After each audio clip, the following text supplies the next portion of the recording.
नमस्कार, मैं doctor Preeti Paliwal, consultant reproductive medicine and centre head, Neelkanth IVF centre, Kota से। इनफर्टिलिटी के ट्रीटमेंट के लिए आधुनिक युग में कई तकनीकें उपलब्ध हैं। आज हम बात करेंगे इनफर्टिलिटी ट्रीटमेंट के लिए 4 तकनीकों के बारे में, जिसके कारण निसंतान दंपति सफलतापूर्वक प्रेगनेंसी प्राप्त कर सकते हैं। यूँ तो कई तकनीकें उपलब्ध हैं, किंतु मरीज़ के दोनों पार्टनर्स की जाँचों के आधार पर निसंतानता विशेषज्ञ उनको ये परामर्श देंगे कि किस तकनीक से सफल इलाज हो सकता है और वह संतान सुख को प्राप्त कर सकते हैं। आइए जानें 4 सफलतम तकनीकों के बारे में। पहली तकनीक है आईयूआई या इंट्रायूट्राइन इंसेमिनेशन। आईयूआई में पुरुष के वीर्य से शुक्राणु लेकर उन्हें वॉश करके उसमें से जो बेहतरीन शुक्राणु हैं उन्हें गर्भाशय में स्थानांतरित किया जाता है। इससे पहले महिला को दवाइयों व इंजेक्शन के माध्यम से अंडे परिपक्व करने के हिसाब से दवाइयाँ दी जाती हैं। जब अंडा परिपक्व हो जाता है तो उन्हें रप्चर का इंजेक्शन यानी ट्रिगर इंजेक्शन लगाया जाता है और रप्चर के इंजेक्शन के 24 से 48 घंटे के अंदर अंदर पुरुष के सैंपल लेकर उसमें से उसे वॉश करके उसमें से बेहतरीन शुक्राणु लेकर हम गर्भाशय में स्थानांतरित करते हैं।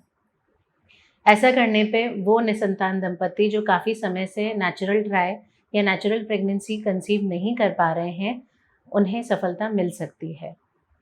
इसके बाद आईयूआई के लिए 3 प्रमुख चीज़ें होनी चाहिए, यानी कि जो फीमेल पार्टनर है उनकी उम्र 35 साल से कम होनी चाहिए। उनमें एक मैच्योर अंडा बनता हो, चाहे वो नेचुरली बनता हो, चाहे वो दवाइयों से बनता हो। उनकी दोनों फैलोपियन ट्यूब्स खुली होनी चाहिए, जो एचएसजी के माध्यम से हम पता लगा सकते हैं। और पुरुष के वीर्य में भी शुक्राणु नॉर्मल या बॉर्डरलाइन नॉर्मल संख्या में होने चाहिए।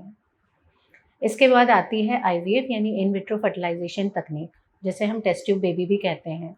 जिन निसंतान दंपतियों में कई साल की इनफर्टिलिटी के बाद भी और इलाज के बावजूद भी प्रेगनेंसी कंसीव करने में सफलता नहीं मिल रही है, बार बार आईयूआई भी विफल हो चुका है, ऐसे दंपतियों को हम आईवीएफ की तरफ रुख करने की सलाह देते हैं।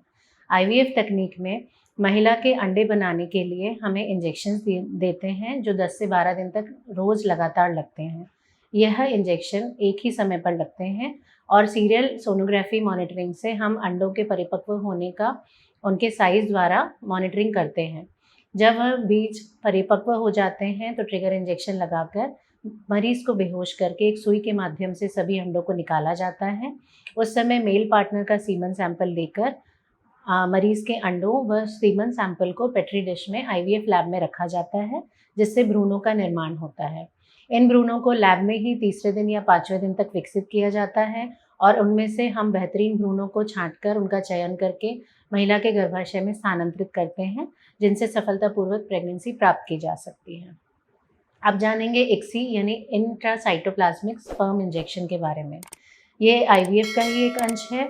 इक्सी तकनीक उन निसंतान दंपतियों में कारगर है जिनमें पुरुषों में शुक्राणु की संख्या या तो काफ़ी कम है या निल है, या फिर शुक्राणु की संख्या तो नॉर्मल है या नियर नॉर्मल है, किंतु गतिशीलता बहुत ज़्यादा कम है, या उनमें एबनॉर्मल फॉर्म्स यानी शारीरिक संरचना में कमज़ोर शुक्राणु ज़्यादा हैं। ऐसे में हम एक हेल्दी शुक्राणु को लेकर एक अंडे को निषेचित करते हैं सुई के माध्यम से, जिससे फर्टिलाइजेशन की प्रक्रिया यानी भ्रूण निर्माण की प्रक्रिया को कंप्लीट किया जाता है। इक्सी पद्धति से कई निसंतान दंपतियों को सफलता का सुख प्राप्त हुआ है। जिनमें नील शुक्राणु हैं, ऐसे पुरुषों में भी हम टीसा या पीसा पद्धति से अंडकोश से ही शुक्राणु को निकालते हैं और फिर इक्सी पद्धति द्वारा अंडे को फर्टिलाइज करके भ्रूण निर्माण कर सकते हैं। एग डोनर या स्पर्म डोनर, यह उन निसंतान दंपतियों के लिए एक अच्छा ऑप्शन है जिनमें महिलाओं की उम्र या तो अधिक हो चुकी है और उनमें अंडे लगभग ख़त्म हो चुके हैं या अच्छी क्वालिटी के नहीं बचे हैं, या फिर प्रीमेच्योर ओवेरियन फेलियर से ग्रसित महिलाओं में जिनमें उम्र तो कम है किंतु उनमें अंडे बनने की क्षमता काफ़ी कम हो चुकी है, जो कि जेनेटिक भी हो सकती है, आनुवांशिक हो सकती है या फिर किसी कारण से हो सकती है। ऐसे पुरुषों में जिनमें शुक्राणुओं की संख्या निल है और उनके हार्मोन्स के टेस्ट और सोनोग्राफी के माध्यम से ये पता लगाया जाता है कि अंदर भी यानी अंडकोश में भी शुक्राणु अच्छे मिलने की संभावना ना के बराबर है, ऐसे मरीजों को भी हम डोनर शुक्राणु का ऑप्शन देते हैं। डोनर शुक्राणु के ऑप्शन से आईयूआई या आईवीएफ दोनों पद्धतियाँ अपनाई जा सकती है, किंतु महिलाएं जिनमें अंडों का निर्माण नहीं हो रहा है, ऐसी महिलाओं में हम डोनर अंडों द्वारा आईवीएफ पद्धति की ही सलाह देते हैं। तो ये 4 सफलतम इनफर्टिलिटी के ट्रीटमेंट की तकनीकें हैं, जिसके द्वारा निसंतान दंपति सफलतापूर्वक प्रेगनेंसी प्राप्त कर सकते हैं।